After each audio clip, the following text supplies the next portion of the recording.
Good morning and welcome. It's another day. It's another edition of Daybreak on Trust TV. I'm Darshan Hussaina Usman, and I'm with my co-anchor for today. I think I should be the guest anchor today, yeah? No, you're the co-anchor. Good morning, Nigeria, and thanks for joining us. My name is Stella Iyaji. So Stella, how have you been? I've been good. And how is the economic crunch favoring you or dealing with you? Which one? I don't know what to say.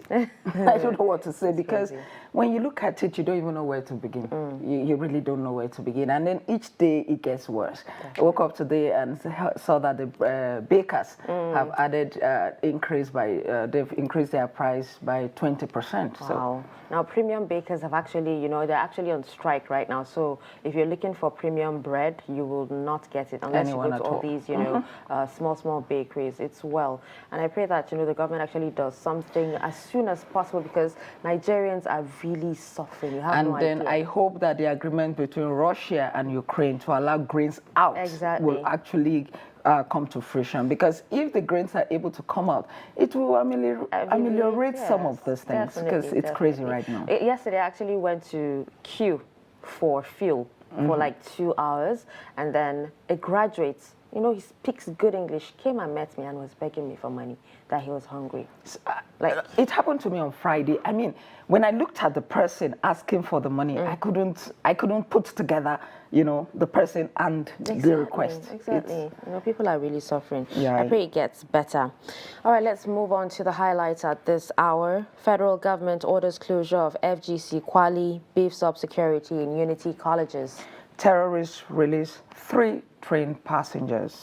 Censors, don't repeat mistake of 2006, Abiodun cautions NPC. Now the details of the story. Governor Dapo Abiodun of Ogun State has cautioned the National Population Commission (NPC) against repeating mistakes of 2006 as the body prepares for the 2023 census. He also called for a credible enumeration exercise that will form the basis for equitable management and distribution of financial resources in the country. Abiodun made this known while receiving the chairman of the NPC, Nasir Issa Kwara, at his office in Abeokuta on Monday. He noted that the population enumeration exercise is an extremely important one that is fundamental to the socio-economic planning and development of the country. Away from that story, the Federal Ministry of Education has ordered the immediate closure of one of its colleges, the Federal Government College Kwali, located in Kwali Area Council of Federal Capital Territory, Abuja. A statement signed by the Director of Press and Public Relations, Ben Bemgung, said Minister of Education Adamu Adamu gave the directive in the early hours of Monday.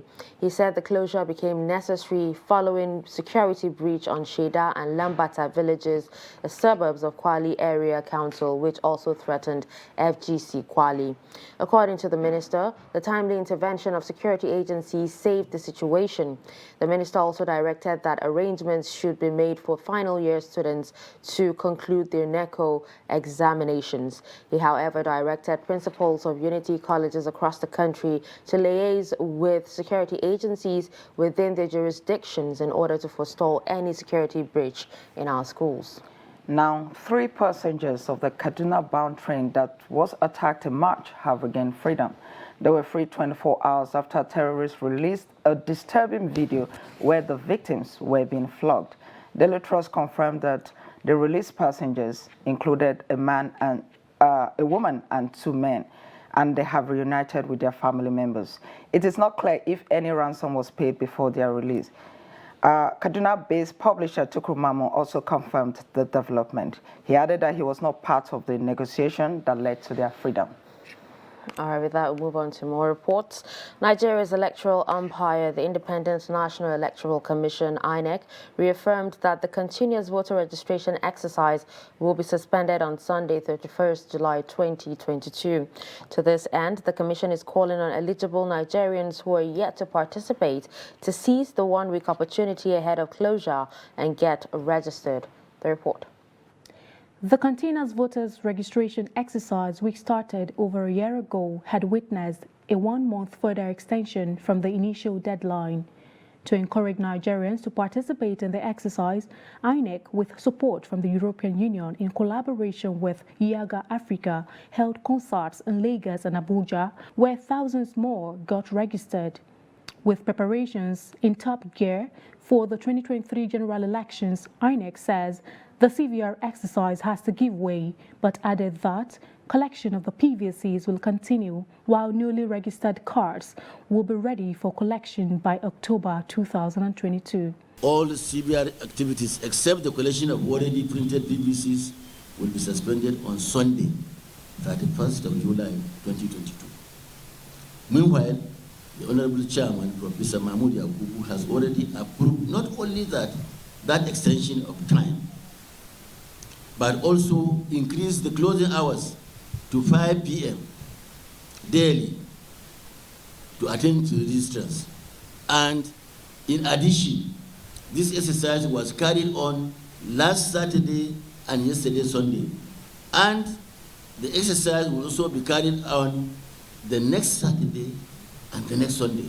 Bello urged registrants in the FCT to patronize centers within their area councils and shun multiple registrations to avoid risking disenfranchisement, noting that special considerations are made for persons living with disabilities. The Federal Commission for People with Disability invited us for a press conference last week at their premises and requested INEC to deploy an urban machine at each area council where they have designated centers in order to register people with disabilities. Our national chairman, being very passionate in inclusivity, we have already obliged, and the program all over the FCT began this Monday morning, and all the urban machines have been deployed in all the centers to capture people with disabilities. He further stated that reports of challenges of network interruption, slow and faulty machines, among others, experienced during the course of the CVR exercise and conduct of some governorship elections in parts of the country are being addressed by the Commission to ensure a credible outing at the 2023 polls. Aisha Salihu, Trust TV News, Abuja. All right, thank you, Aisha, for that report. Yes, Nigerians, you have heard it. It's about 6 days to July 31st, and that's the deadline. Go get your PVCs. It actually gives me great joy, you know, when I see, when I hear the number of people that have registered, you know, for their PVCs, especially the youths coming out, you know, understanding the fact that, you know, elections, you know, if you sit down at home and, you know, whoever comes to power comes in and you do not cast your vote or, you know, do what you're supposed to, it's on you. And then you just sit down and complain. Exactly. It's on you. So you need to take the bold step, make a decision, and vote for the leader that you want. Yes, and another thing is, it's not about just getting registered. INEC has complained that there are so many cards with them. People have registered and have refused to collect. So when you register, ensure you pick up that card. It is only by picking up that card that you can vote. But did they make picking up the card, you know, easy for them? Well, even if... Well, yes, maybe that should be improved upon, but... Or did they even contact these card members, the owners? Did they contact them to come for the cards? Yes. Because the same thing happened, you know, during NIMSI. You know, we all have slips, but, you know, I had my slip for like 3 years, but nobody said anything to me. Exactly, nobody has called me to come for my card. In fact, I even went out of my free will to, you know, check, and it's not available. And next time, probably if it's printed or if it's available, they won't let you know, and then they end up throwing it. You know, as much as we want INEC to improve on that, Nigerians should also take it seriously. You know, if they ask for it, go there and say, okay, I want my card. Yeah, exactly. You know, that will also. So let's take another package now. Shop owners in Abuja are counting their losses as Federal Capital Territory Administration bulldozers pull down illegal structures housing their shops at the Jabi Motor Park. The exercise is part of an ongoing demolition exercise in the capital city. Let's take a look. It is indeed a Black Monday for shop owners who come for normal business only to see bulldozers pulling down their shops. On Thursday, they came and started scattering everywhere. On Saturday, they came for marking final demolition. So we wake up this morning, coming to shop, we saw this. We just come here this morning, just come and start to demolish. Even the people then they give us the land. Never give them anything. Don't come to say they'll give them some things. They never give them things. So it's just to demolish this morning. While it is a sad day for shop owners, metal scrap scavengers are more than happy to collect the leftovers. This man says he gets his lunch ticket from the debris. Wannan aluminium kenan raska kenan. Ai wannan ana auna shi ne, ana yin tukunya da shi, ana yin gwangwami da shi na aluminium, ba abin da ba a yi da shi. Senior Special Assistant to the FCT Minister on Monitoring, Inspection and Enforcement, Ikaro Atta, says the exercise will continue. The other ones they will be removed tomorrow. The ones that will be removed tomorrow. The main cardinal place we have to go now for theatre of operation is Kuje Area Council. The entire Kuje Road corridor will be cleared. After we have cleared the whole Kuje Road corridor, we'll be clearing the railway corridor. People build houses on. We'll clear those ones. Then we'll go back to Papin. Every area. Some traders struggle to retrieve some valuables, though many others are not so lucky. About 10-story buildings are down beyond recognition. Ahmad Datti, Trust TV News, Abuja. More than 8,000 people were displaced from the Shimfiɗa community in Jibia local government area of Katsina State. This was a result of the Nigerian army withdrawing its troops from an area located in the frontline areas. For the first time, displaced victims visited Shimfiɗa to weigh the level of damage and the possibility of resettlement. Jamilu Mabai reports. These burnt houses are a graphic reminder of the carnage that took place in Shimfiɗa community in Jibia local government of Katsina State. Not a single bullet was fired, yet 9 people lost their lives from the stampede caused by fear and anxiety. These women you are seeing, they came here on foot. No bullet was fired or shot at somebody, but 8 people died. They died due to the stampede after thrown into a car. According to the victims, stationed army personnel began impromptu withdrawal from the community.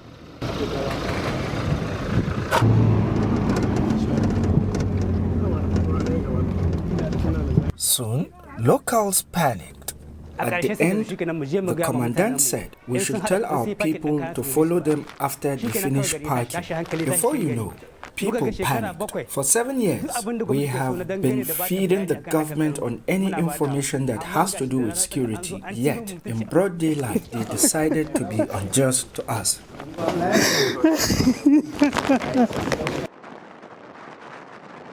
For the first time, displaced victims travels through the roads leading to Shimfiɗa community. With a bad road network, it's hard for motorists and security personnel to respond in case of an emergency. Inside the community, the hallmark of bandits' terror. Destruction, which comes without warning. With empty streets, a once lively Shimfiɗa is lifeless. The purpose of the visit was to have on-the-spot inspection for a possible resettlement.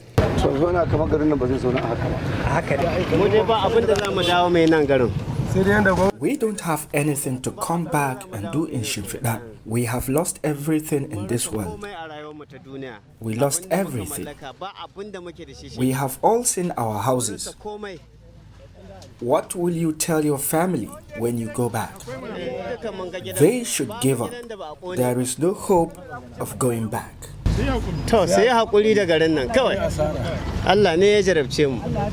For now, their only hope of resettlement lies in the hands of the government.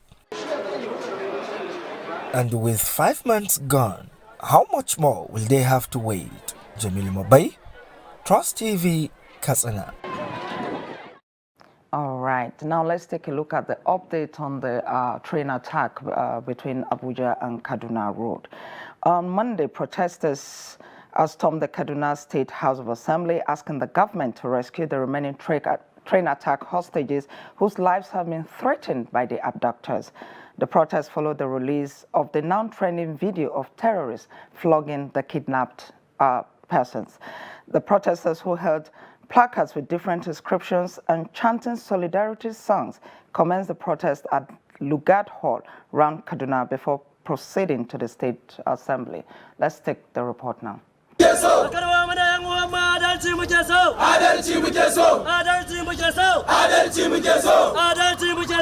Before now, only the relatives of the victims held a press briefing demanding the release of their relatives. But recently, sympathizers and other residents of the metropolis have joined the struggle to ensure the release of their victims. Some of the victims' family members who expressed their displeasure say despite hoping on the government to secure the release of their loved ones, such hopes continue to be dashed with the manner government handles the situation. Government needs to come to our aid. Should we be, in the first instance, should we be begging the government? And it's obvious. And it's obvious from the videos released about 2 days ago what the captives, the kidnappers have said. They said they don't want the government to come and discuss with them, that the government has failed them, that we as individuals should come and rescue our loved ones. How do we go to rescue our loved ones when our government have failed us? How do we go into where we don't know to go and rescue our loved ones? That's why we are out today to call on the government to do the needful. They should bring out our loved one. That is what we want. We are begging on Mr. President and Governor Malam Nasir El-Rufai to do something and bring out our loved one. This is too much for us. Our parents cannot take it again. They should not kill our parents before their time. They should bring out our loved one. We have 85-year-old woman in that bush that she sit there. They can't see her video. We can't see her the way she talked to. Look at the whole people in the bush. They should please help us. They should bring out our loved ones. We are tired. We are tired. We cannot take it again. In the last 24 hours, 2 protests were staged in Kaduna and another in Abuja in response to the trending video. It is the hope of not just the families, but the generality of Nigerians that the hostages will be rescued by the concerned authorities in no distant future. Bello Musa, Trust TV News, Kaduna. Now, this is so emotional. You know, you can't even start to think of what the family is actually going through.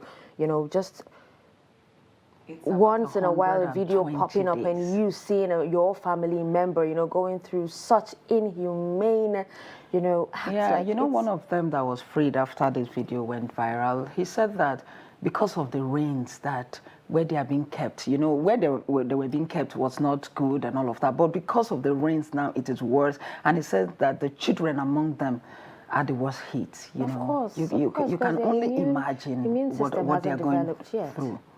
It's crazy. It's just, what do we say now? You know, should we pray? Because that's the only thing that Nigerians seem to understand, you know, prayer. Well, you know what they say about prayer. You have to support the prayer with work as well, because you can't just sit back and pray and expect that these things will go away. You just pray for direction on how to deal with this. Now, because you need to take action, the president has actually said that, you know, terrorism has to end. You know, he has already told the security outfits, you know, to go and end terrorism, you know, free kidnapping. Some persons will say that's one of the many directives that he has given in the many years the many years that he's been on the seat. Okay, we pray we'll see a change very soon. All right, with this, we'll take a quick breather, and when we return, the show continues.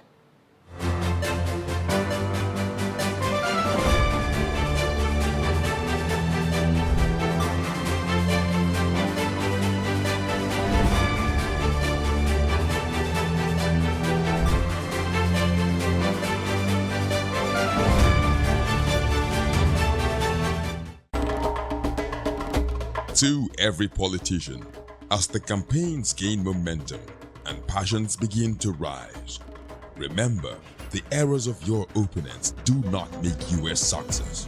Do not run down your opponent and inflame passions to violence between and among your supporters. What counts is what you plan to do for the electorate and how you intend to relieve the sufferings and bring succor. Nigeria is in dire need of patriotic leaders at all levels, leaders who will make national development their priority. Concentrate on telling the electorate what you intend to do when you get into office. Focus on making your vision clear to the electorate. Don't engage in verbal abuses, fake news or speeches. Keep dealing with issues that will bring progress. You win the hearts and minds of the people by being above board, by being civil, patriotic, and showing empathy. Let's join hands to make the 2023 elections peaceful. A message from the National Orientation Agency. But in a situation where you find that empathy, look at this. Not necessarily tribal or regional. But I have said that.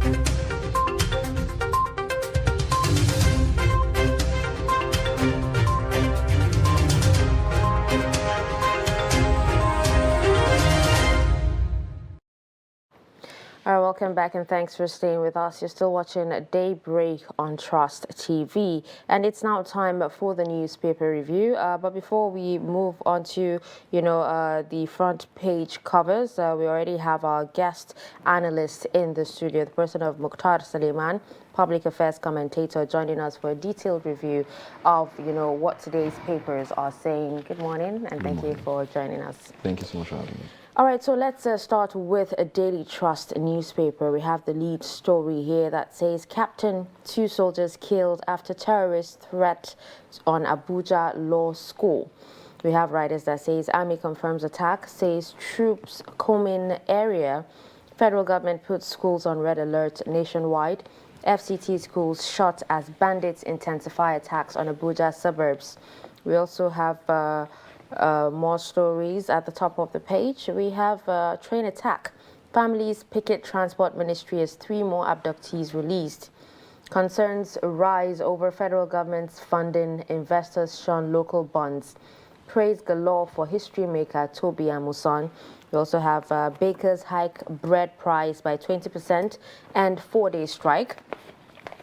Federal government says 20 million Nigerians infected with hepatitis B and C. Okada riders to federal government. Nationwide ban may create worse monster. Render 40 million jobless. And we have ASU strike. Electricity, bank, aviation workers join NLC nationwide protest.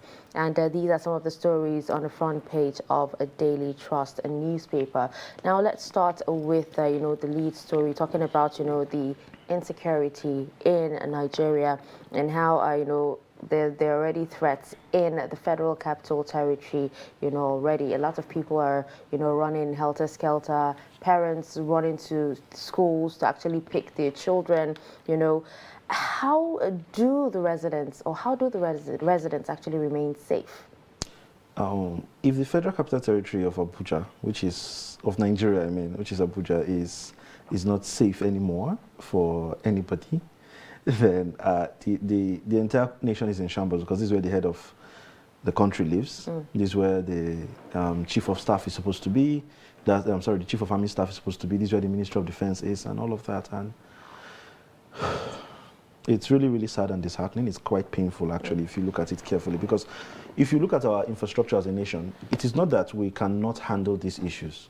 It's not that we cannot deal with them. It's not like we cannot nip them in the bud. But we are misconstruing nonchalance for incompetence. So government doesn't care at this point. There's no political will yet. I don't know why.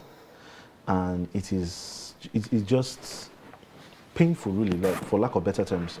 We were saying something earlier when you said, do we keep praying or we pray? Come on, the Bible itself says faith without work is dead. The Quran itself says, we cannot change a thing about a people unless they are willing to change what is within themselves. So even if you go to the hood, you go to the streets, there's still also there are motivational speakers who still tell you that if you have belief and you don't work toward it, it's useless. So we can't keep doing that. We can't keep saying we're praying. We can't keep asking God for something when we're not willing to put in the work ourselves. And that is we've talked about the insecurity. We've talked about the insecurity, and then we keep seeing our government. One of the news there says that they want to ban Okadas. After the last Security Council meeting, they're saying that they're going to ban Okadas as a measure. That's dealing with an effect and not a cause. Most of these things have causes and effects. You have to deal with the cause. That way, you can eliminate the effect. But and you know, before now, there have been reports that these bandits had set up cells around the Federal Capital Territory, and that there were pockets of kidnappings going on here and there. And in this report, where a captain and 2 soldiers were killed, if you go through it, you see that a source said that even when the captain and the 2 soldiers were, when the security agencies were alerted and they got there, that they were told not to tell anyone that there was this threat, that because they didn't want to embarrass the government. And some persons are saying, is the government not embarrassed already? Because even the convoy of the president was attacked on its way to Katsina not too long ago. So at what point would action, at what point would the government be so embarrassed that it would take action? Well, I'll say this: you cannot shame the shameless. So when someone has already decided to not have any form of shame, you actually there's little to nothing you can actually do about it, because now each and every one of us are like we're like pending trending hashtags, or just another number waiting to be counted as part of casualties of this particular incident. And you would really think that, oh, when it starts affecting them, they will do something. It has started affecting them, and they're still doing nothing. So you begin to wonder, like, why is nothing being done? That is a very key question that I don't think I literally but would don't you have say an it's answer for, incompetence of lack of resources? It's not lack of resources. I've been to NIA. I have seen firsthand some of the things that we have in this country. We've seen situations where if they steal your phone, you go report to DSS, they will track the phone, even if it's switched off. They will track it and then get you your phone, get the person and get you your phone. Some years ago, in ABU, there were some students who did something in Lagos, and then they came back to Zaria, they ran to Zaria, and they tracked them all the way from Lagos down to Zaria, picked them in a hot afternoon. So do you think these network providers are complicit as well? I wouldn't know about that. I think that is left for the NCC to answer. But the point is, we have the resources. That's why I opened my statement by saying that we're misconstruing nonchalance for incompetence. Nigeria is not incompetence. You say we have the resources. So at what point would government say enough is enough? At what point would they put a stop to this? We're hoping that someday they'll wake up and realize that maybe when it begins to affect their children as well, I think that's when it gets closer to home. You know, sometimes in the face of danger for ourselves, we're often we're still strong, so to speak, but when it begins to affect our loved ones, then I'm not praying that it does, but eventually when it begins to get closer to home for them, I'm thinking that at that point they'll be like, okay, we need to do something about this. And at this point, I am inclined to believe that there are vested interests that actually have something they're benefiting from this war. Sun Tzu, in one of Sun Tzu's articles, he said war is the most profitable business in the world. So no matter how it is, whenever there's an unrest, civil unrest anywhere, there's insecurity anywhere, somebody is making a large chunk of money from it. And as far as that person, isn't it time to name and shame these people, whoever they are?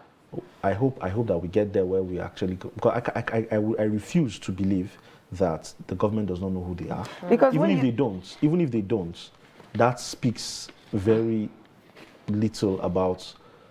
Still speaks a lot about their nonchalance. Because when you look at the picture on the front page of the Daily Trust, you see students with their luggage outside the gate of Federal Government College Kwali, waiting to be picked up by their parents so that they could go home. FCT schools were supposed to close on Friday, and now they've been asked to close tomorrow, which is Wednesday. Now, when I was looking at this picture, I was thinking, some of these students may not come back after the holiday for fear. What does that do to our education? I mean, aside from that, even as someone who went to a boarding school myself, you can be rest assured that some of these students may not even have the resource to leave school immediately. For some of them, They may not have the resource to actually leave immediately. For some of them, the parents might be somewhere right now. Now they have to cut short whatever it is that they are doing and start going helter-skelter to see how they can actually come back and pick up their kids. There's so many variables going on. There's so many impact that this have on so many variables in the country that, and the snowballing effect of it is something that I don't think the government are looking at in hindsight, because if you look at most of those things with so much apprehension, you should understand that, okay, if it keeps rolling and rolling, it's like dropping a small ball off the hill of a snowy mountain. The more it keeps rolling down, the bigger it gets, and when it gets to the ground, it's a large impact. We are hoping that before it gets to the ground, we can actually derail it or destroy it before it gets, because honestly, at this point, Nigeria is just on an inshallah mode. We're just on that inshallah mode. Let's take a look at the Nation newspaper. On the front page of the Nation newspaper, we have the lead story that says, panic in Abuja over attack on soldiers by terrorists.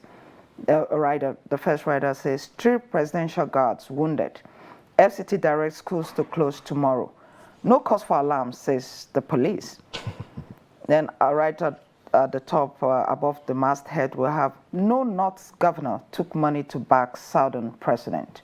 Tinubu presidential project for launch August 13th. 25-year-old Amusan wins gold for Nigeria. Then below the pictorial, we have a story that says, varsity strike. 3-day industrial action begins after nationwide protest, says Labour. And then we also have the story, train attack, families march on transportation ministry. These are the major stories on the Nation newspaper. Okay, let's start, still talking about insecurity, because it seems to, be the lead story on almost every, daily today.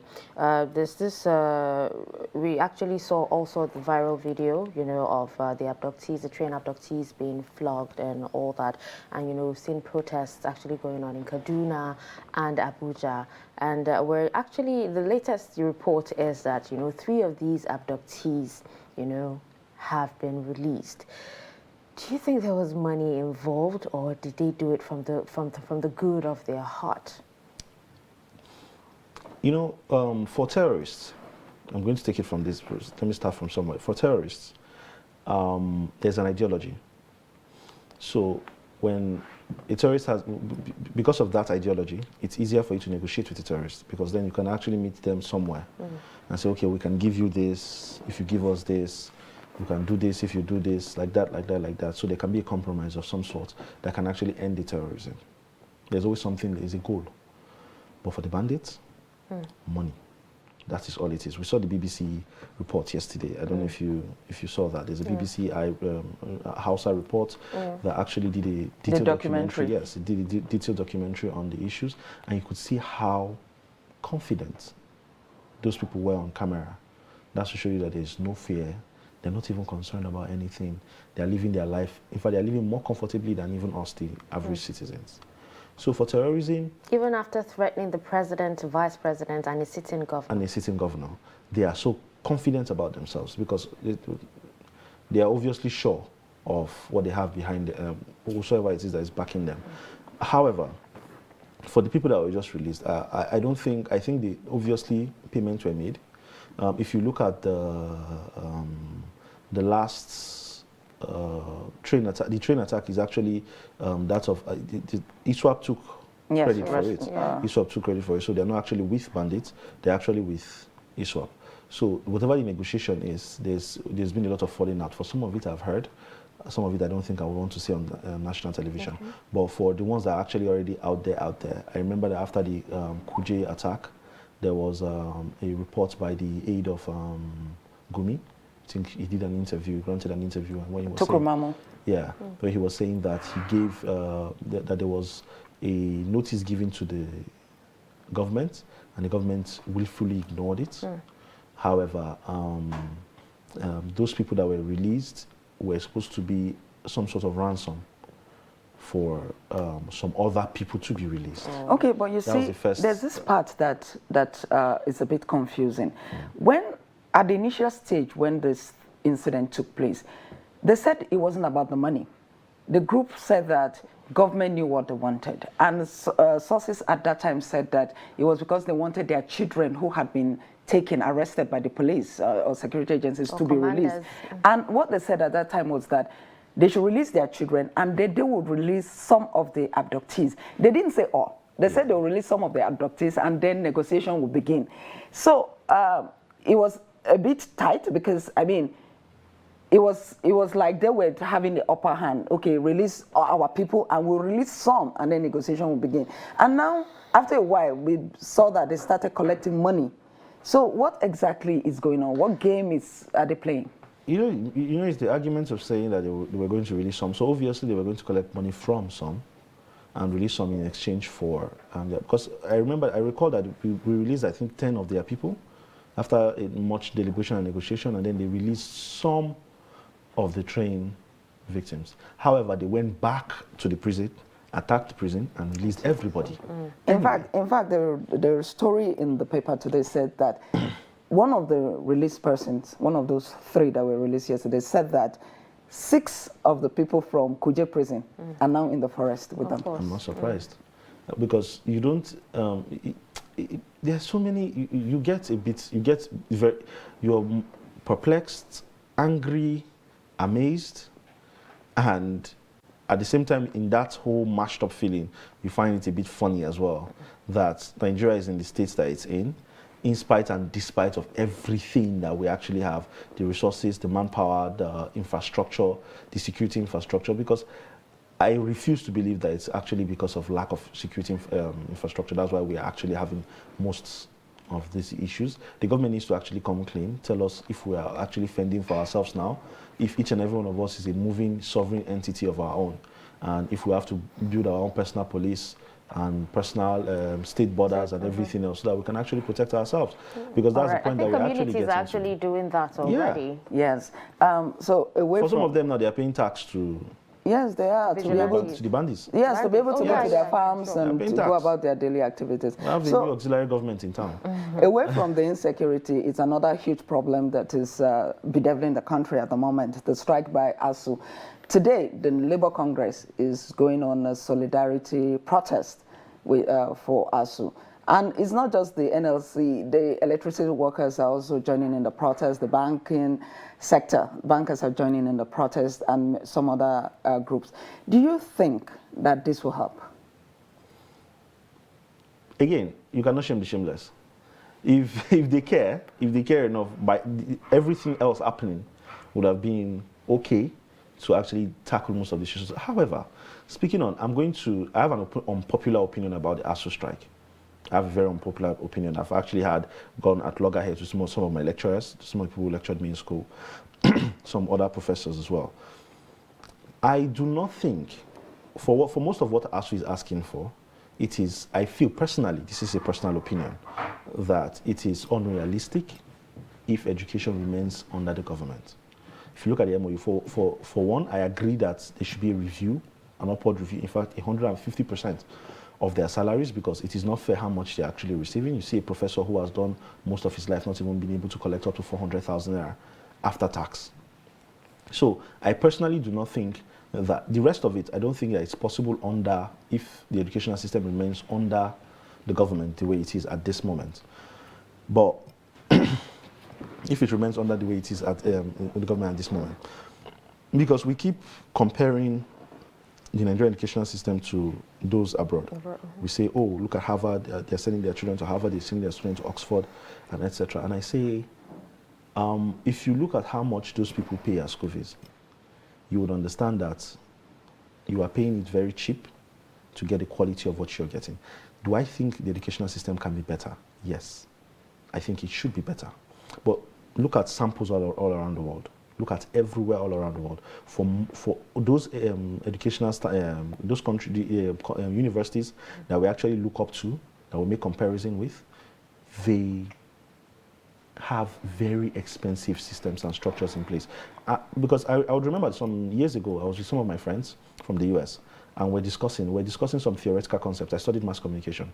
So we're discussing some theoretical concepts in communication practice, critical theories precisely. And they were very happy with the depth of which we were taught about those concepts in school. And they were like, they're interested in coming to do a course or two in Nigeria.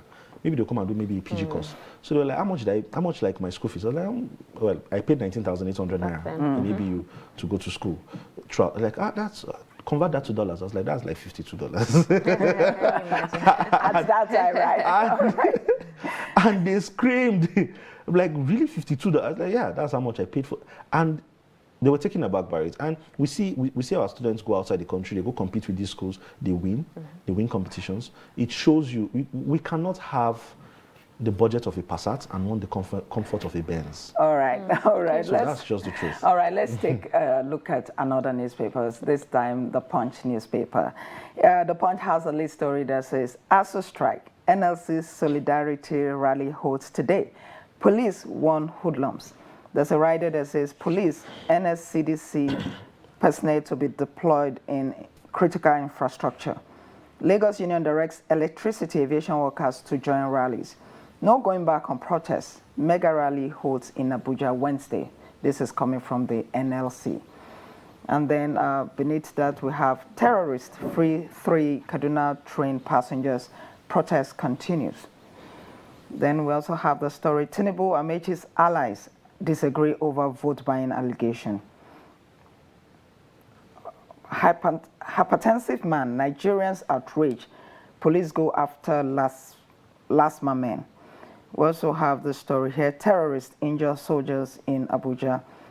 There's another, this story is already in another paper where it's confirmed that those soldiers have been killed. And then above the masthead of the Punch, we have federal government gets 16 billion tax credit from Lagos Badagry Expressway. Wike Atiku has heeded my advice, says Autumn. 75% of houses in Nigeria are substandard. This is coming from Vice President Oshibajo. These are the major stories on the Punch newspaper for today. Okay, now let's take a look at this particular story about, you know what is actually happening in the aviation sector right about now. And, the Senate now saying that wealthy Nigerians smuggling Jet A1 to neighboring countries. Who are these wealthy Nigerians? And, is that the major reason why, flight operations are being disrupted right now? Before I delve into that, I saw the other day that I'm supposed to go to Kano on Sunday, and I'm seeing that Abuja to Kano is now 75,000 naira. I screamed. If I throw a stone, it will land in the Emir's Palace from Abuja. and the roads are not safe, not entirely safe. Yeah. You can't. Your 75,000 is still cheaper than ransom. So that's where you do the mathematics and calculation and all of that. But aviation fuel issue has actually been a very pressing one for some time now, for a while now. Them coming out now to say people smuggling fuel to Jet A1 to neighboring countries, wealthy Nigerians, so to speak. The wealthiest of Nigerians in the country, they make the larger 2%. Them are the Senate. In fact, politicians, as we know it. Very few businessmen are actually there. So if it's still within them, they themselves mention names, name names, so that we'll know who to point our fingers to.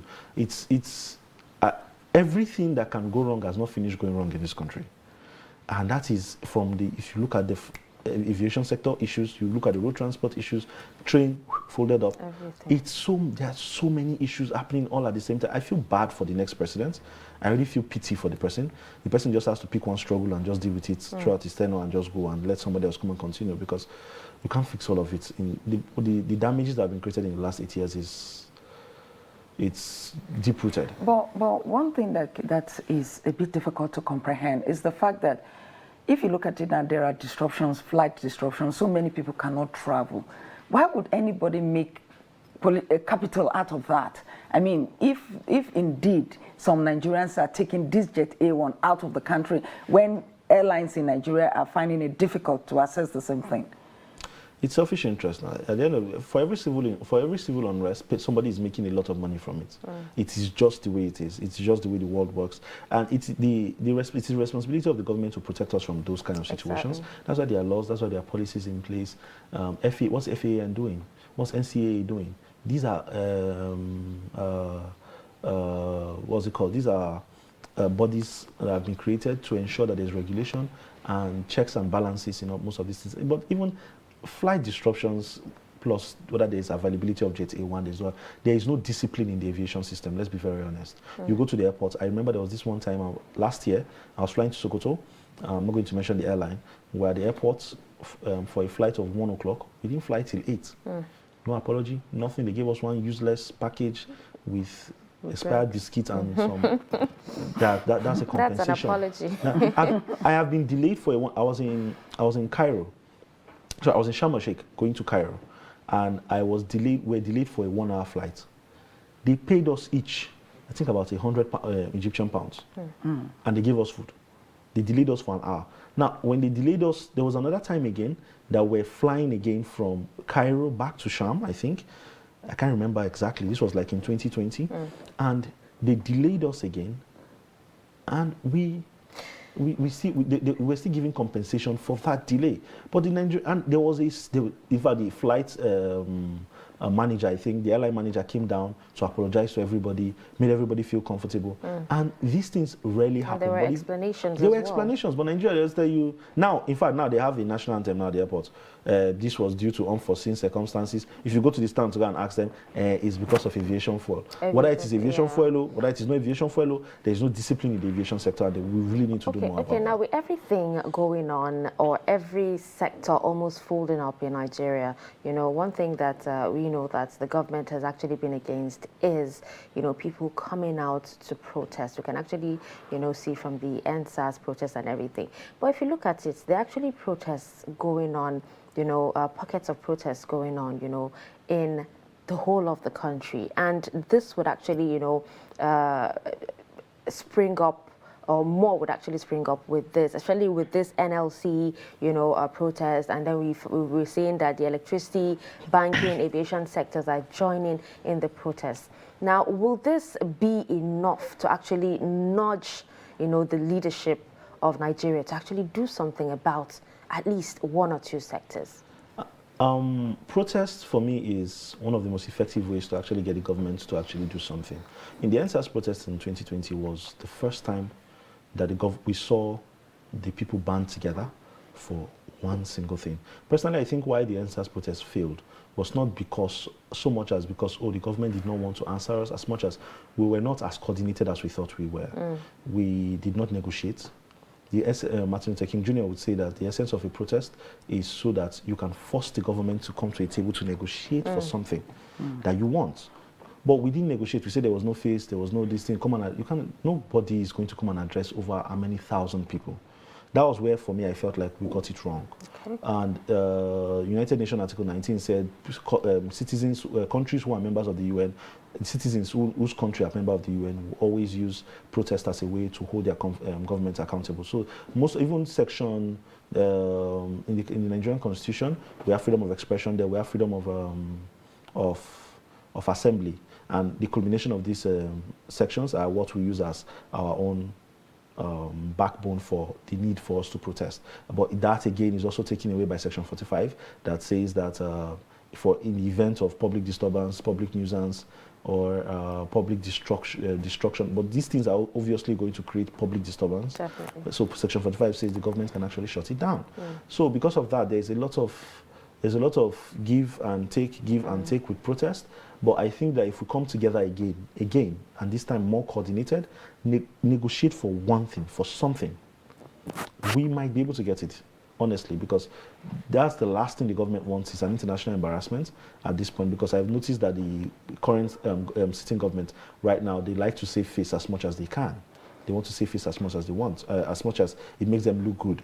So they don't really like that much of a public an international embarrassment. Well, some persons have expressed concern that it appears that this particular government is already folding up, like, with just a couple of months left, and that it appears that this government feels that it has concluded its job and it's just waiting for May to come so that a new person will come in. Do you think that it can still change the trend between now and May? Personally, I don't think much can change. The president himself has said it, that he's tired, that he wants to go. President himself has said it. He said this. He said it on Arise when. But if work is put in, don't you think that something could be done between now and May? If some work. A lot of things can be done between now and next month. A lot of things can be done, but then it has to come from someone who is willing to actually do something. Now, the president, I personally think the president feels a little bit embarrassed owing to how the last primary elections went. Now the president is beginning to see that he has less and less influence, not as much as he thought that he did. So because of that, I don't know, the man has just been, he has been giving off this vibe, even right from the Channel's interview with Maupe, I think sometime last year or early this year, where Maupe asked 2023, what's his take? And he said, that's not my concern. And that is we're disappointed again, all over again. Because for some of us, we campaigned very openly for him.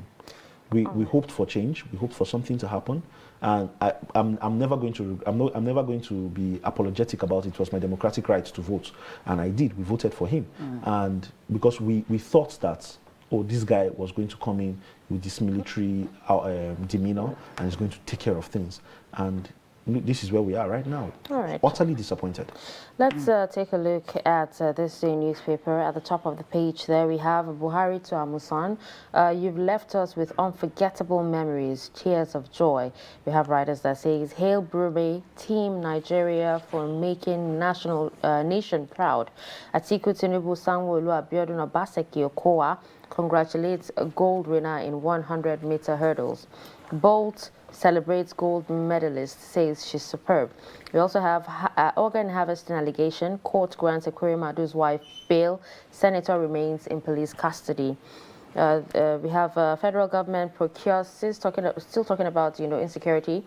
Federal government procures 6 more attack helicopters as terrorists release 4 Kaduna train passengers, keep 39. 3.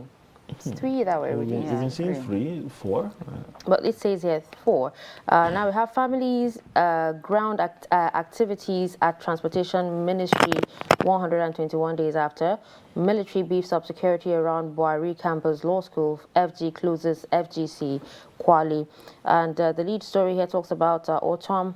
Whatever happened at PDP primary is past. Atiku, now my candidate, and behind him, says opposition party is strong.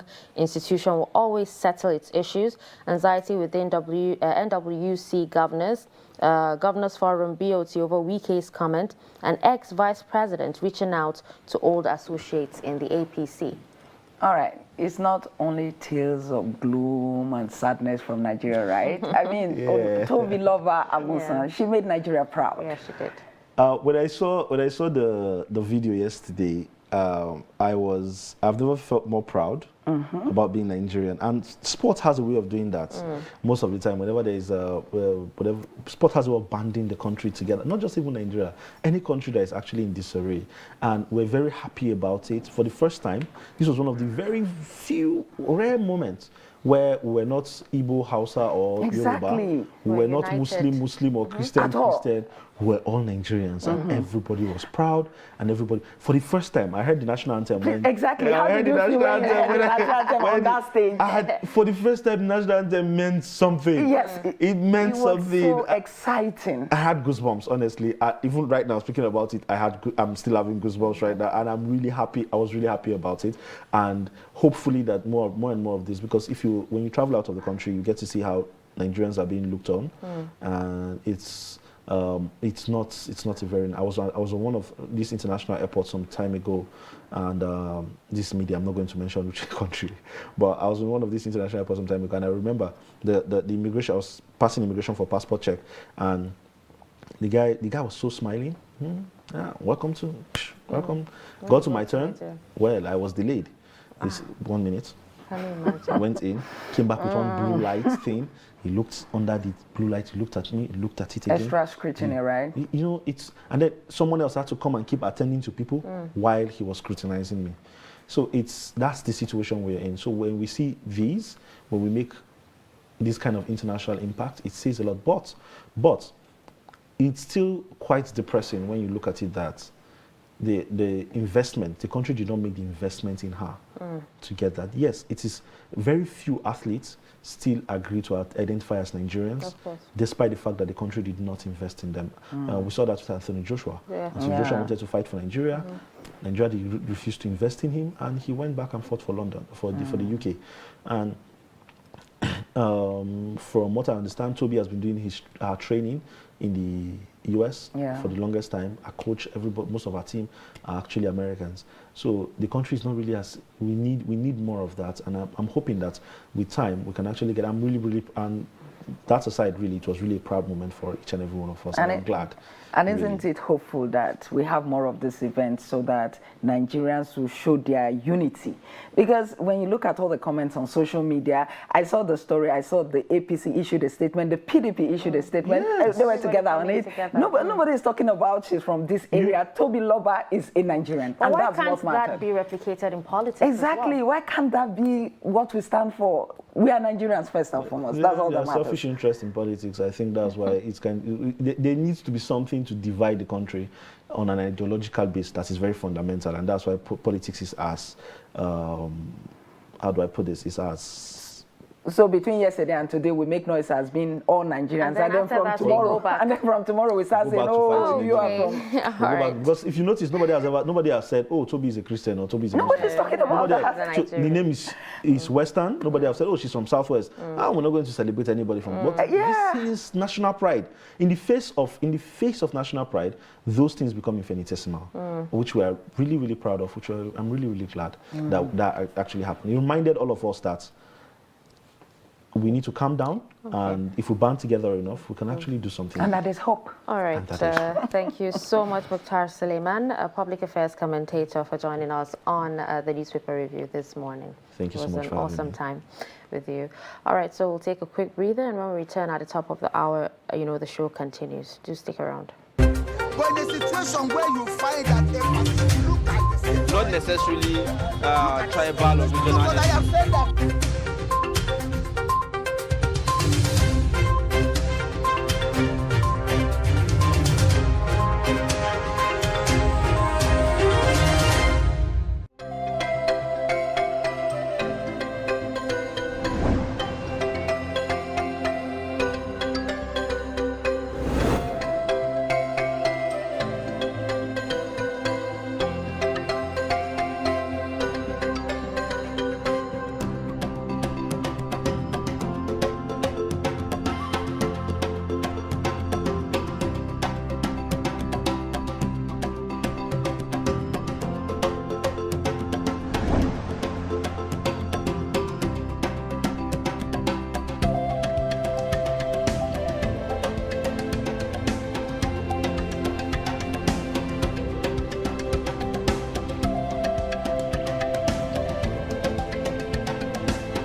That's great.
Good morning and thank you for staying with us. You're watching Daybreak on Trust Television right here in the Federal Capital Territory.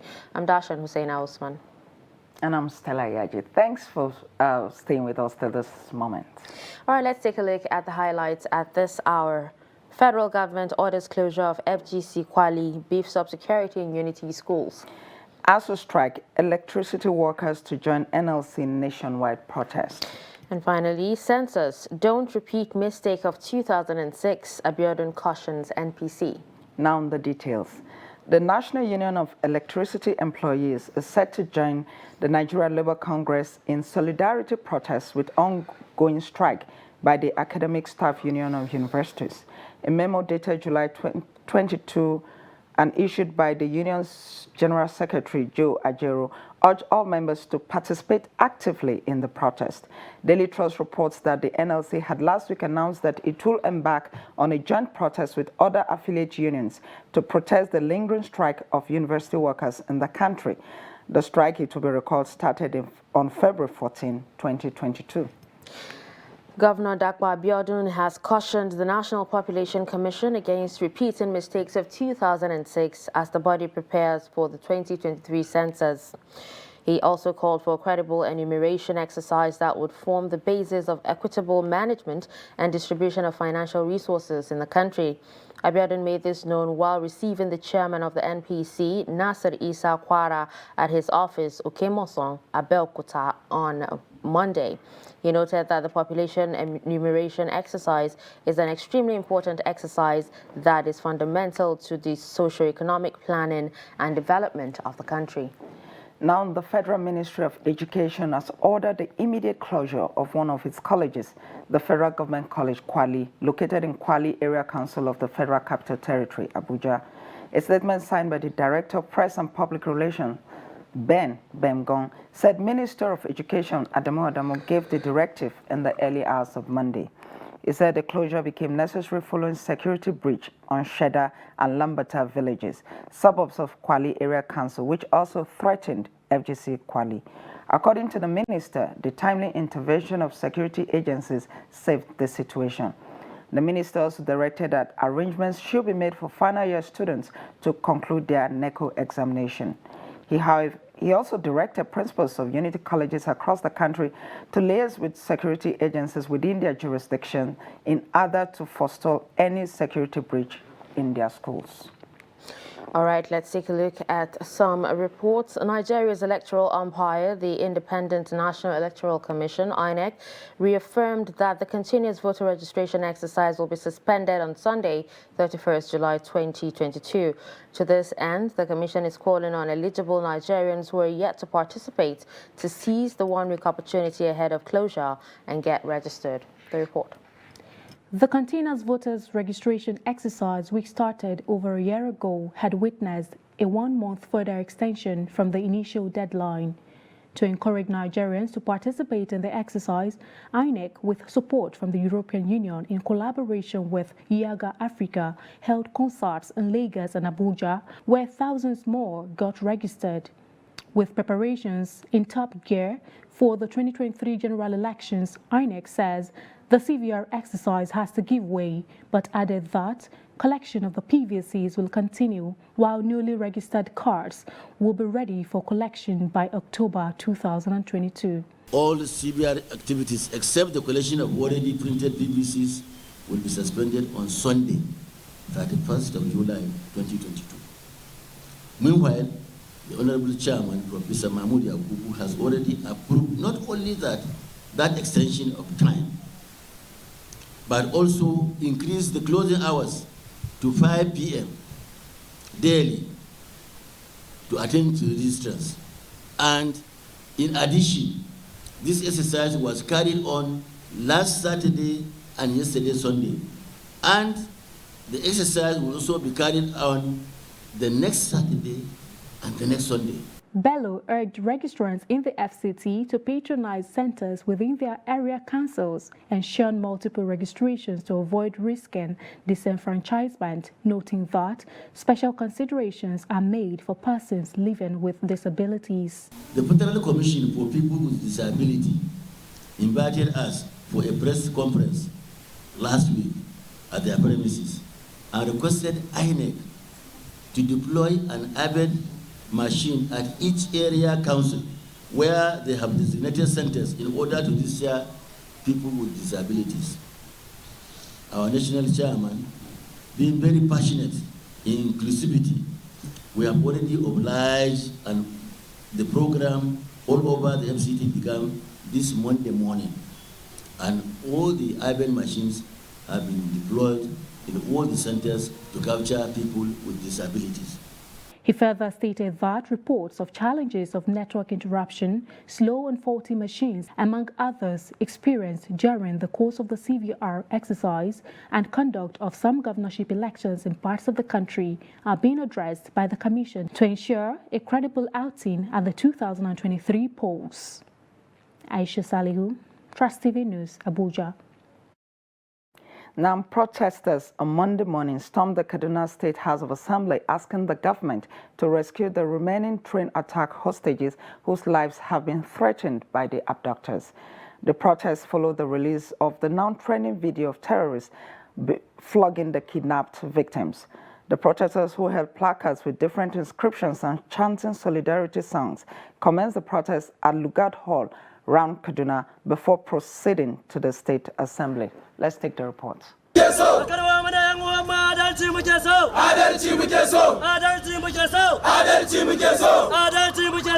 Before now, only the relatives of the victims held a press briefing demanding the release of their relatives. But recently, sympathizers and other residents of the metropolis have joined the struggle to ensure the release of their victims. Some of the victims' family members who expressed their displeasure say, despite hoping on the government to secure the release of their loved ones, such hopes continue to be dashed with the manner government handles the situation. Government needs to come to our aid. Should we be, in the first instance, should we be begging the government? And it's obvious from the videos released about 2 days ago what the captives, the kidnappers have said. They said they don't want the government to come and discuss with them, that the government has failed them, that we as individuals should come and rescue our loved ones. How do we go to rescue our loved ones when our government have failed us? How do we go into where we don't know to go and rescue our loved ones? That's why we are out today to call on the government to do the needful. They should bring out our loved one. That is what we want. We are begging on Mr. President and Governor Malam Nasir El-Rufai to do something and bring out our loved one. This is too much for us. Our parents cannot take it again. They should not kill our parents before their time. They should bring out our loved one. We have 85-year-old woman in that bush that she sit there. They can't see her video. We can't see her the way she talked to. Look at the whole people in the bush. They should please help us. They should bring out our loved ones. We are tired. We are tired. We cannot take it again. In the last 24 hours, 2 protests were staged in Kaduna and another in Abuja in response to the trending video. It is the hope of not just the families, but the generality of Nigerians that the hostages will be rescued by the concerned authorities in no distant future. Bello Musa, Trust TV News, Kaduna. Shop owners in Abuja are counting their losses as Federal Capital Territory Administration bulldozers pull down illegal structures housing their shops at Jabi Motor Park. The exercise is part of an ongoing demolition exercise in the capital city. The report. It is indeed a Black Monday for shop owners who come for normal business only to see bulldozers pulling down their shops. On Thursday, they came and started scattering everywhere. On Saturday, they came for marking final demolition. So we wake up this morning, coming to shop, we saw this. We just come here this morning, just come and start demolition. Even the people then they give us the land. Never give them anything. Don't come just say they'll give them some things. They never give them things. So we just need to demolish this morning. While it is a sad day for shop owners, metal scrap scavengers are more than happy to collect the leftovers. This man says he gets his lunch ticket from the debris. wannan aluminium kenan raska kenan ai wannan ana auna shi ne ana yin tukunya da shi ana yin gwangwami da shi na aluminium ba abin da ba a yi da shi.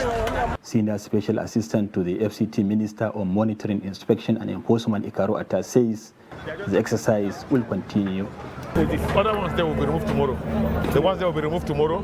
The main cardinal place we have to go now for theatre of operation is Kuje Area Council.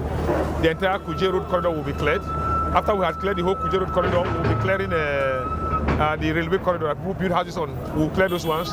Then we'll go back to Papin. Every area.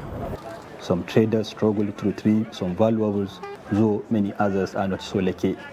About 10-story buildings are down beyond recognition. Ahmad Datti, Trust TV News, Abuja. All right, with that, we'll take a short break now. When we return, we'll go into our first discussion of the day. Please stay.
All right, welcome back. You're still watching at Daybreak on Trust TV. Let's move on to the first discussion.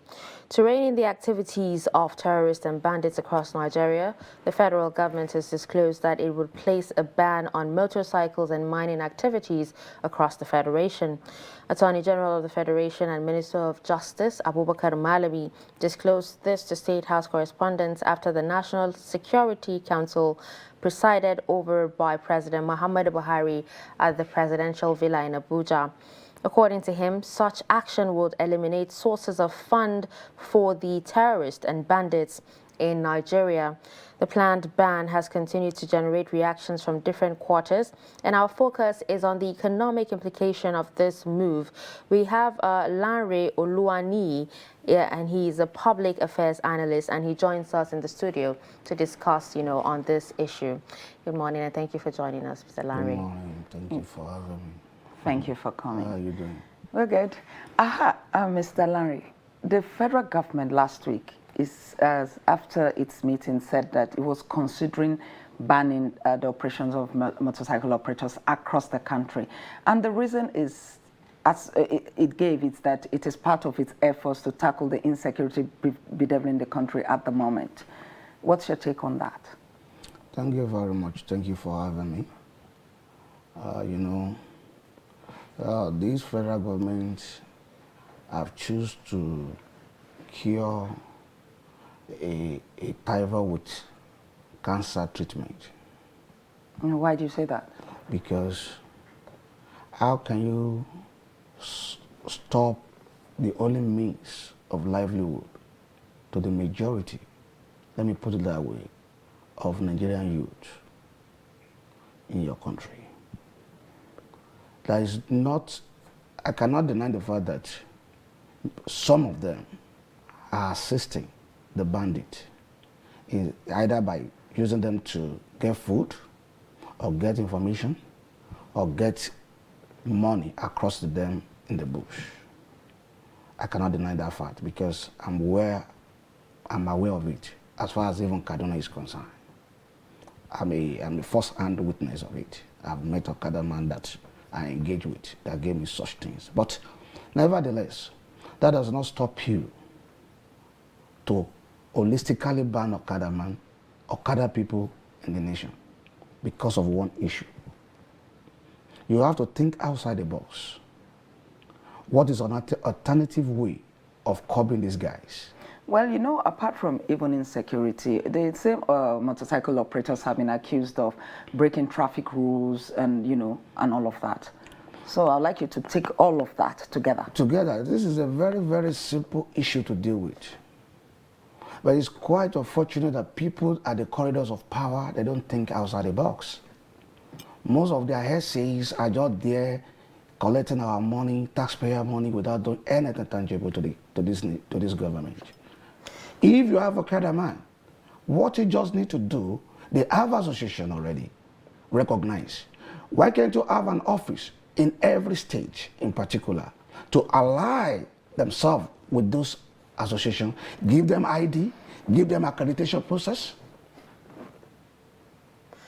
and able to track all of them to where they are living. Okay, now the government has actually, you know, made certain steps to, you know, stop bandits' activities. At first, it was, you know, shutting down communication with network service providers where, you know, especially in places like Kaduna and Sokoto where people couldn't use their phone. And this is actually to reduce the activity of bandits. And then you had, you know, a directive to filling stations not to sell, you know, petrol to, you know, anyone that comes in with a jerrycan. But these bandits seem to find a way around every you know, every idea. So what's to say that this particular one would be effective? You know, I don't want to say otherwise. I was privileged to be in Kaduna at that time. I'm also a victim of it for 3 months. A victim of what? Of when Governor El-Rufai shut down all the networks. I could not do my business. Okay. I could not transact as I like. It affected my areas. But at the same time, what is a tangible report did they give it to us at the end of the day? After such activities, there is still more. Because these bandits, the more you are trying to curb this area, they are using another area to come out again. Because the time they banned the Okada man, you know what they did? If they're able to get one victim, they will instruct the victim family to go and buy them Okada. So I was on the street doing my personal research as at that time. So I discovered that you affect your economy because of insecurity. You cannot look for a way to balance the two at the same time and get your results. Okay, but Mr. Oluwani, you know that each time there's an attack and the reports come out, you hear that about 200 people were on motorcycles. All 100 people came to the village on motorcycles. So don't you think that is what the government wants us to stop? What they need to stop is to go and stop the people that are importing Okada to this country. And another thing is that yesterday, the Association of the Motorcycle Riders came out to say that they had about 40 million, that there were about 40 million Nigerians into the business, and that if that happened, in fact, they even said that what will happen if 10 million of that group goes into all sorts of crime because their means of livelihood has been taken away from them. But that association, are they doing anything to ensure that they check the people that they take in, these members, are they properly screened? Do they have That's what I'm saying. He's not a citizen that will tell the government what to do. It's the government that will tell the people that you are ruling or you are governed. This is how we want you to be doing your things. So is there any office in those parastatals, either Federal Ministry of Transportation or FCT Minister or state government, is there any ministry or any office that is allocated to those people? That this office, what you need to be doing is to liaise with these people. Let us know them. Let us know the genuine ones. Let us know the ones that are fake among them. So government need to go and meet them, not to take the food away from them. Because when they did that in Kaduna, I knew what happened the following 2 days in Uromi, in Kaduna, what happened? in Chikunebu government. They started robbing, attacking houses, because these people live on a daily money. Could you confirm that those people who were carrying out those attacks were former Okada riders? They were. How were you able to confirm that? Because immediately everybody banned Okada man within 2 days, because these people live on a daily money. When they get the money today, they feed on that money today, it ends that day. They go out the following day, get another money to sustain the following day. So when they could not do that within 2-3 days, they resorted into criminality. Okay, well, some states have actually already taken measures, you know, on tricycles and also, you know, motorcycles, you know, by restricting them and making them work for a period of time. Do you think that, you know, would be like a lesser evil instead of, you know, banning it outright? Definitely. When Boko Haram were busy disturbing Kano State, I could remember what Governor Kwankwaso did that time. Okay, we discovered that they are using motorcycle to perpetrate evil in Kano Metropolis. What will happen is that if you have your personal bike, go alone, don't carry anybody. And general motorcycle was cancelled, and they brought in tricycle to empower these people. Not taking something from them without giving them another thing. At the other hand, you are causing chaos. And danger is about to happen. So in your view, how should they go about this? I've explained it. Very simple. Get yourself involved in this industry. Talk to the president, the escorts of these motorcycle people. They have escorts across the state at the federal as well. Discuss with them. Get them accreditation. Give them a number. Give them a jacket. And let them talk to you. They know themselves. Those that are bad eggs among them, they will inform you. But when you don't work with them, you don't want to talk to them. And this is a time to generate more revenue. And you'll not be talking, we don't have money. You don't have money because you don't think outside the box. Because if you are collecting tax, ordinary 20 naira from these people every day is a lot of money. Okay, now, to the federal account. Aside the, you know, the Okada being banned, you know, Malami actually came out to say that, you know, these bandits actually use motorcycles, you know, for movement and mining, which provides them with the money to fund their arms supply. And this is the reason why they're even banning Okada in the first place. Now, we know that, you know, every land in the country belongs to the government. Shouldn't be a reason why the government would actually take the fight to them, you know, to take their land back. Because how can you allow bandits, you know, be mining on your land? To take over, take over a particular place. Yes. They are taking over their ungoverned area. We all agree to that. But there is a difficulty in fighting these people because they are with the victims in the bush. So you can holistically either bomb the area or start shooting. There must be a way to it. Now, the issue of those people using motorcycle to convey things, the question you asked me, where did they get those motorcycles from? Number one, majority of the victims were asked to buy their motorcycle as part of the ransom. That's the truth. They don't go outside to go and buy motorcycle. Even when they banned the line you are talking about, MTN or whatever, you know what they did? They have boosters. They have smile inside the bush. How do they get it? They will control the victim family, get us this, get us the church card, get us that. So the issue there is, we should not just say they are using cancer drugs to kill malaria. Some persons have even argued that it's not just the movement of the motorcycles that's the problem. It's not just having the motorcycles that's the problem, but that the major problem is the fact that 200 men on motorcycles are able to move from point A to point B without security operatives apprehending them. No intelligence report. So I'm just appeal to the government. They should not cause another problem. Because asking these people not to do their daily activities again, I'm telling you the truth.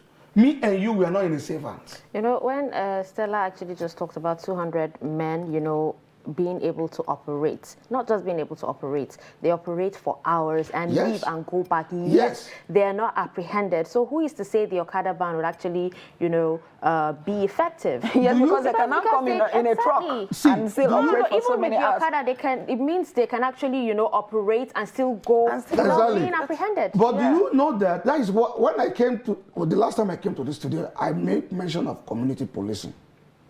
That is part of lack of community policing. If you engage these Okada riders in a sensible manner, in a good approach, these Okada riders, they can be your source of information. But then how do you change the minds of some of the Okada riders. Like you said, some of those Okada riders are now working for the bandits. Some of them have to take food to the bandits. So what can we do to now see that these Okada riders, instead of being on the side of the bandits, will be on the side of the people by giving the information to the security operatives? Trainings and seminars. We are in a country where is that enough to change the minds of people? You have to re-engineer their mindset. You don't re-engineer somebody's mindset. How can he work with you? Majority of the citizens are afraid of government. They rather work with the bandits than even work with government. So, and then what about protection bills on a whistleblower? So, the government decide to be doing their things from Abuja. They disconnect themselves naturally from the citizen. Let me tell you, if you're closer to your people, you will get the result. I've said it time without number. That is where community police comes in. Okay, you know there's the issue of getting the minds of the people to change so that they can give this information to the security operatives. We've also had cases, incidents where we've heard stories where people take information to security operatives and the next day bandits attack them. Yes, which means that information, no, that means that information that was given to security operatives got back to the bandits. How?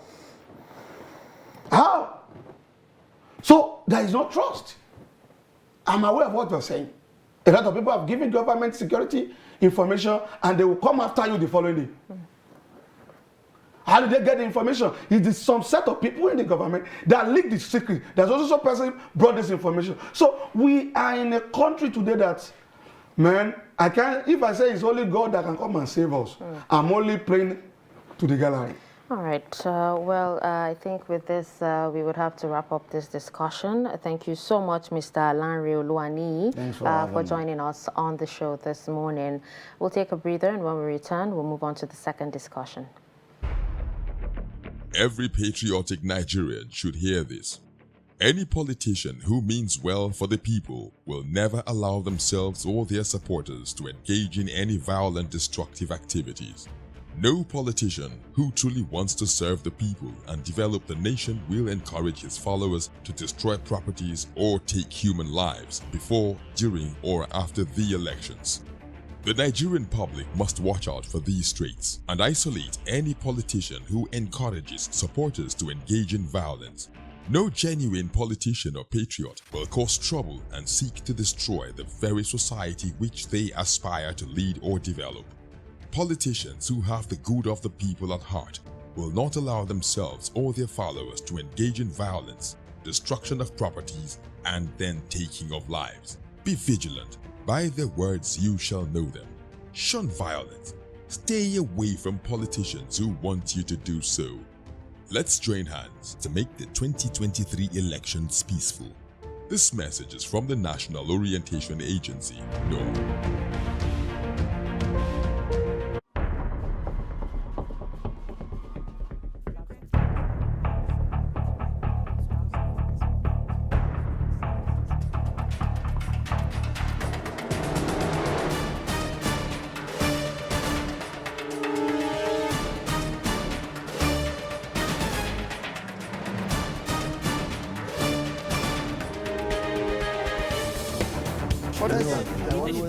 That's great.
Trust TV, documenting the Nigerian story.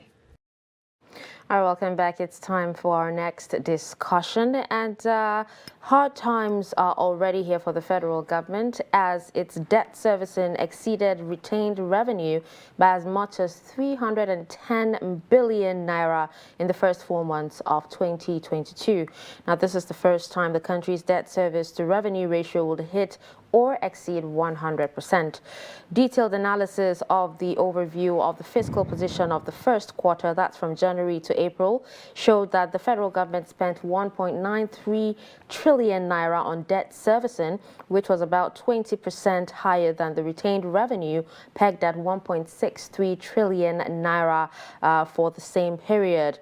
Now in the studio with us, we have our guest, Dr. Abdurrahman Abu Hamisu, a political economist, joining us for a detailed analysis of this particular, discussion. Good morning, and thank you for joining us this morning. Good morning. It's my pleasure to be with you this morning. All right. Welcome to the studio. Thank you very much. Only recently, the Daily Trust newspaper did a story that said that Nigeria borrowed 225 trillion in 20 years. And within that period, it only earned 114 trillion. So it borrowed almost above half of what it earned. Yes. And it has to pay back that money that it owed. Yes. How do we, how does an economy go about something like that? You see, every nation that wants to grow must produce and earn from whatever it produces the sum total of monies, expertise, technology it needed for innovation, growth, and development. In the case of Nigeria, reverse has been the case. We lay emphasis on sharing without emphasizing production. In once what a nation earns or produces is less than its liabilities, that nation is doomed. In this country, we emphasize sharing. We are good at consumption. We are not good at production. That is one aspect of the problem. The second aspect of the problem is the issue of corruption, where you have vested interest straddled along all the value chains of production. It is in these countries that people that do not own farms are given loans. So what are they going to produce? Where the farmers are looking for farm input, they cannot get. And even if government should produce those very particular farm inputs, you have a lot of vested interests that are giving all of this without having farms. But first of all, let's go to the basis. Yeah. Should we be borrowing so much? I know that a lot of countries borrow. Even the United States, which is the largest economy in the world, borrows. Yes. But in Nigeria's case, are we getting value for what we for the money borrowed? We're not getting value for the money borrowed. Let us take Operation Feed the Nation. Way back in 1979, Operation Feed the Nation was designed to revolutionize agriculture so that there will be surplus of food production, and then there will be export, and then we earn from that. But what came out of it? Let us take Green Revolution. Green Revolution is targeted at agriculture. The ADP, Agricultural Development Program. All of these are programs that were heavily funded from loans from IMF. And what became of them? Nothing.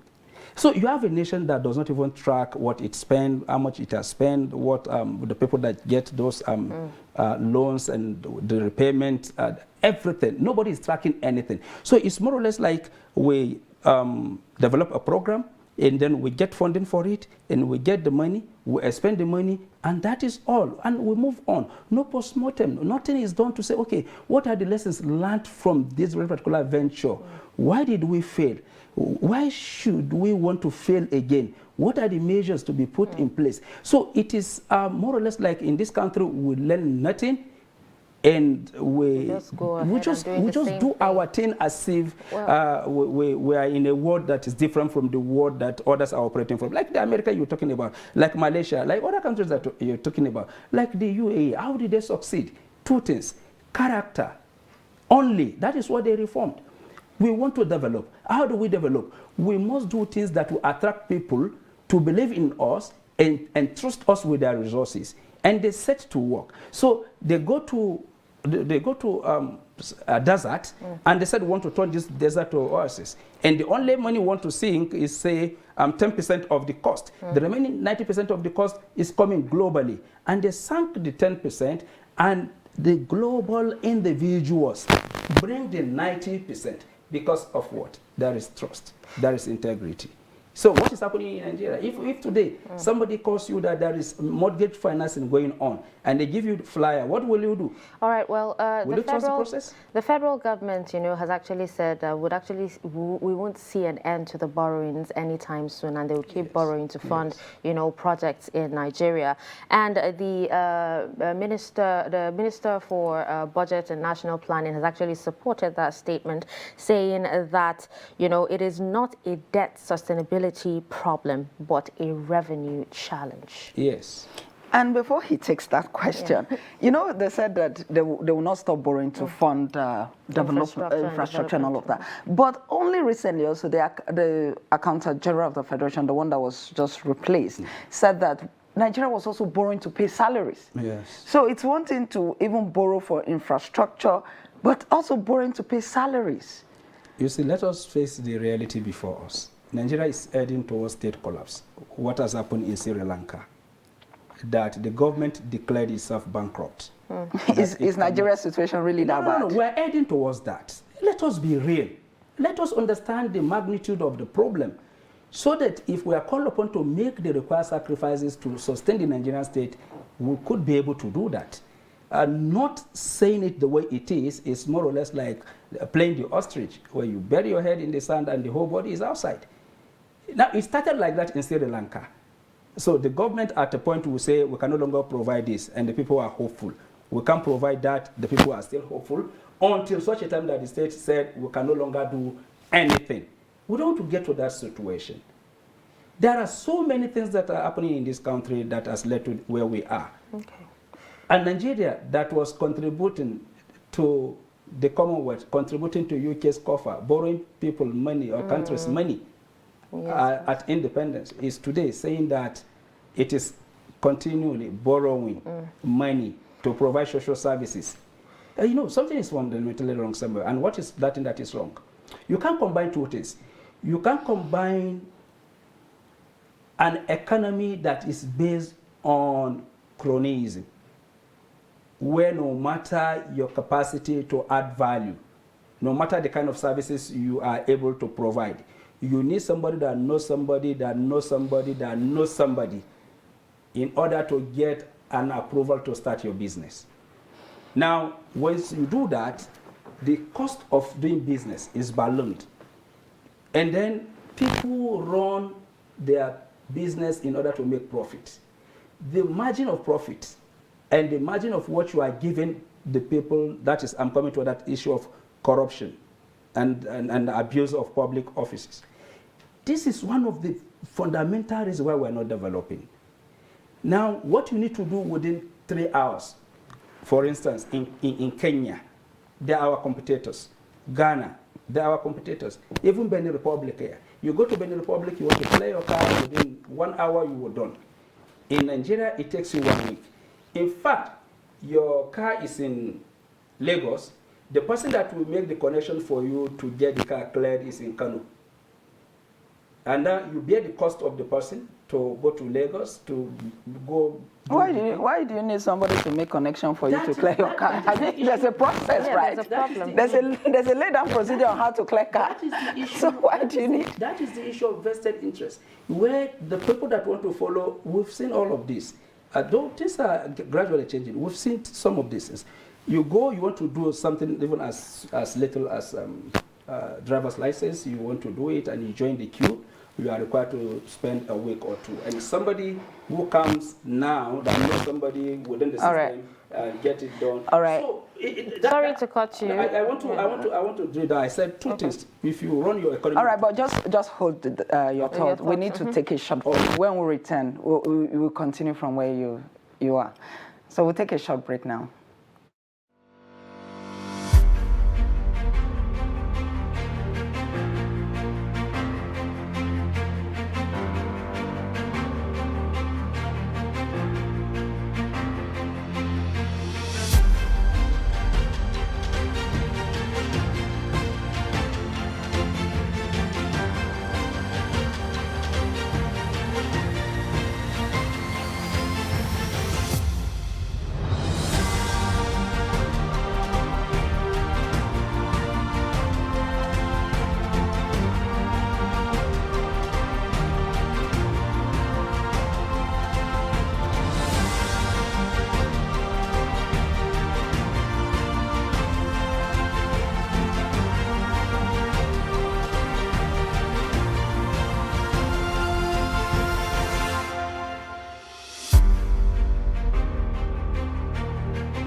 All right, welcome back. And we are still on to Daybreak on Trust Television.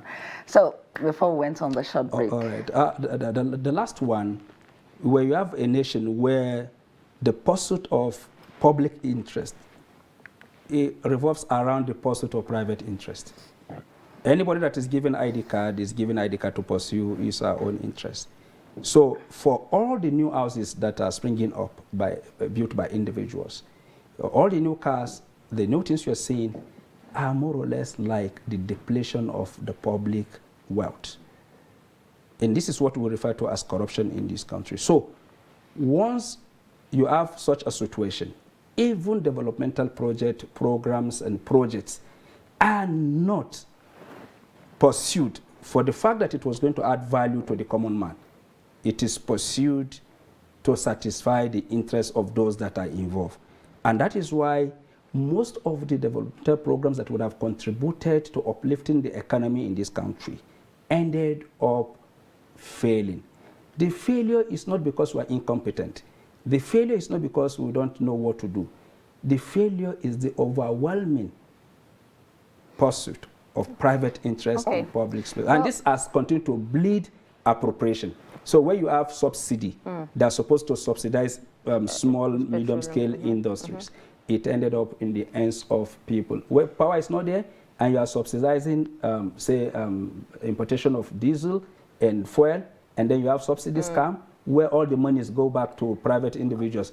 Then businesses will continue to fold up, and government will not be able to have taxable income, because income is generated by producing and by taxing private individuals that are into business. Okay, well, how about, insecurity, the insecurity challenge? How has the war, with insecurity compounded, the debt issue? Of course, significantly, that is another problem. And that was why I said there are so many angles to this issue that we are discussing today. If you take the Northeast is the gateway to the economy of the Sahara or the Sahel, as the case may be. If you take the Northeast up to Saudi Arabia, up to Yemen, up to Syria, there is this interconnectivity in terms of flow of people, goods, and services. Equally, illegal products like arms that are always coming to the shores of this country. That very particular gateway in the last 12 years has been faced with tremendous challenge that has been brought by Boko Haram.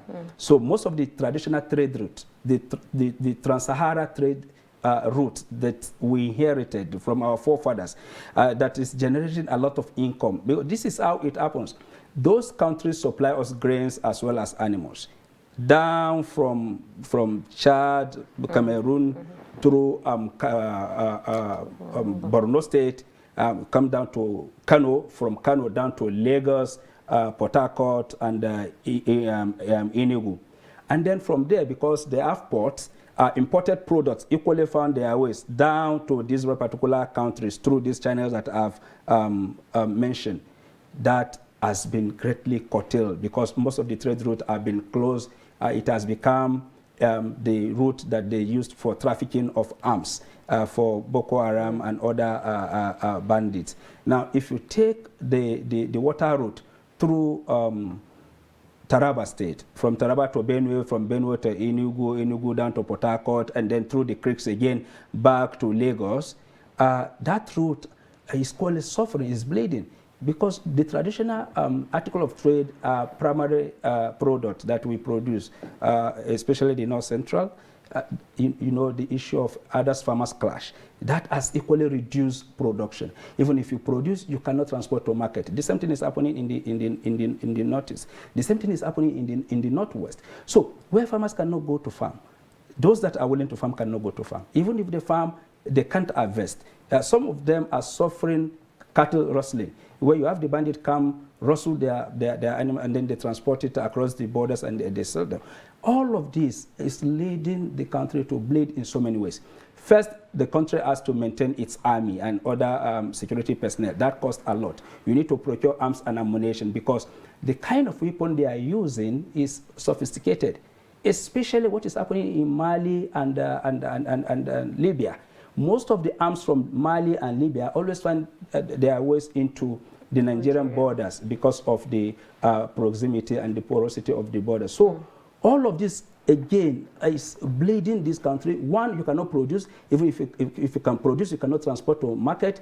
The arms are equally flowing in, that is compounding the problems. All right. The budget, again, is being tilted towards the military, you know. So all of this is taking money out of the economy instead of enhancing multiplier effect. All right, you have enumerated many of the problems that are affecting production and supply and all of that. And, you know, apart from the government borrowing, states also borrow. Yes. So, and it keeps increasing the debt servicing profile. Yes. Can Nigeria continue on that path? No. Then what can be done? No. In fact, if you ask me, the weakest link in the chains of transformation in this country are the states. It's only one state that has come forward to say we could run our state without depending on federal allocation. And that is Kaduna State. Out of the entire state we have in this country, we would like to see a situation whereby all the states could say we can run our state without depending on federal allocation.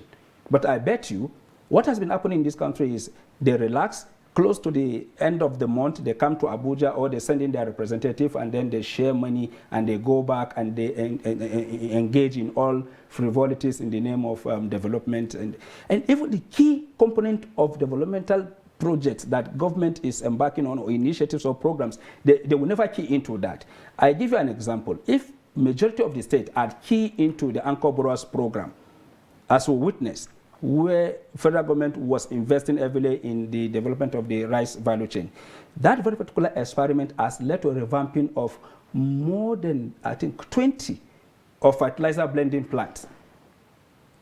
As a result of that very particular program, we have so many rice mills that have sprung up. And now today people are still complaining that the cost of rice is very high. What we are looking at is more people going into rice production, more people going into rice milling, and with that you have a crash in the price. But instead of doing that, we keep complaining.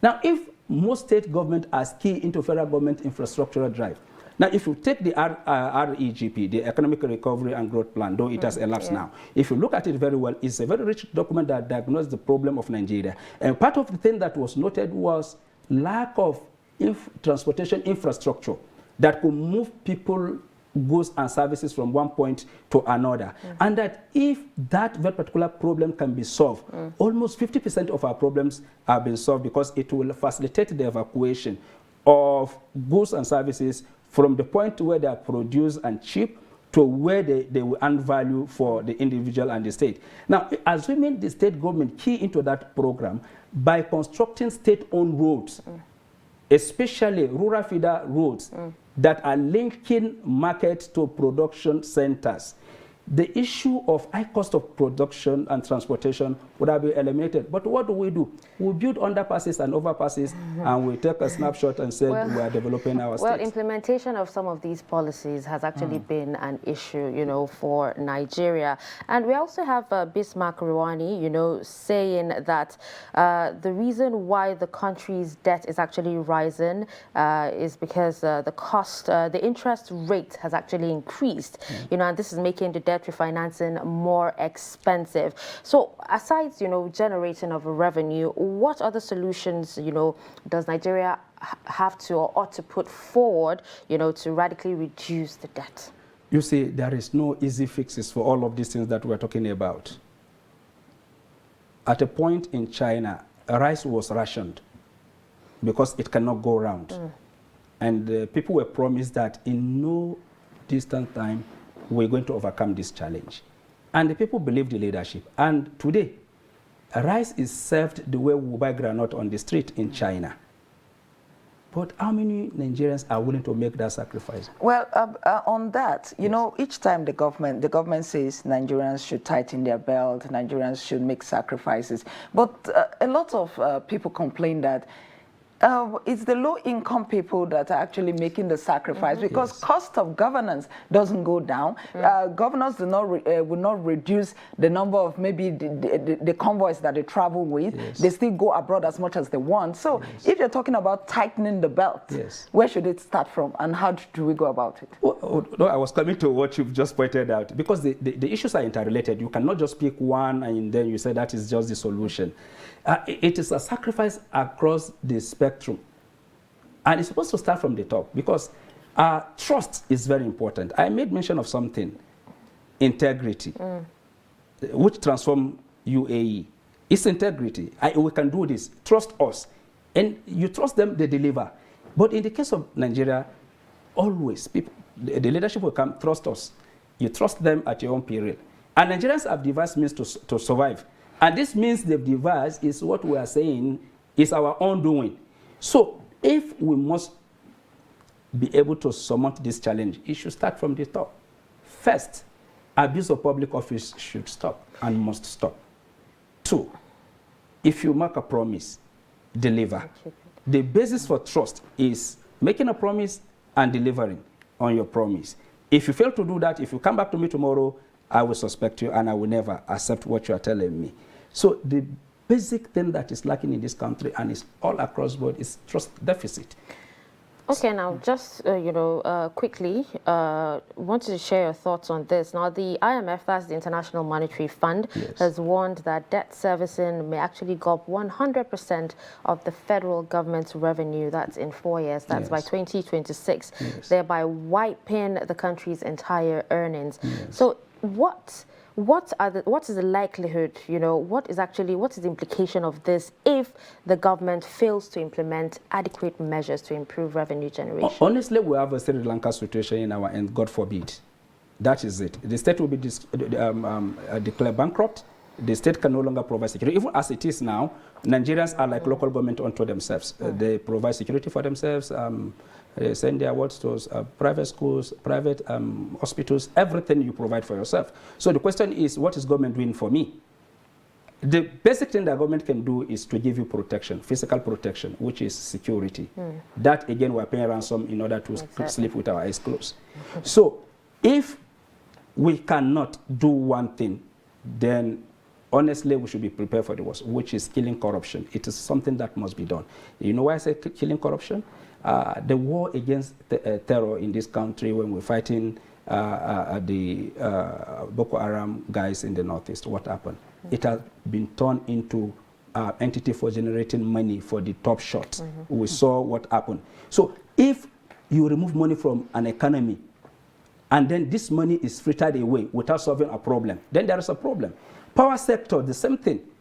How much was taken away from power sector? Under the past administration, $16 billion to generate darkness. Those monies went. And then there is no power. And no economy will survive without power. Definitely. We shouldn't deceive ourselves. No economy will survive without security. No any investor will bring its investment to an enclave. For instance, if you take Zamfara, Zamfara is supposed to be one of the hubs of our development.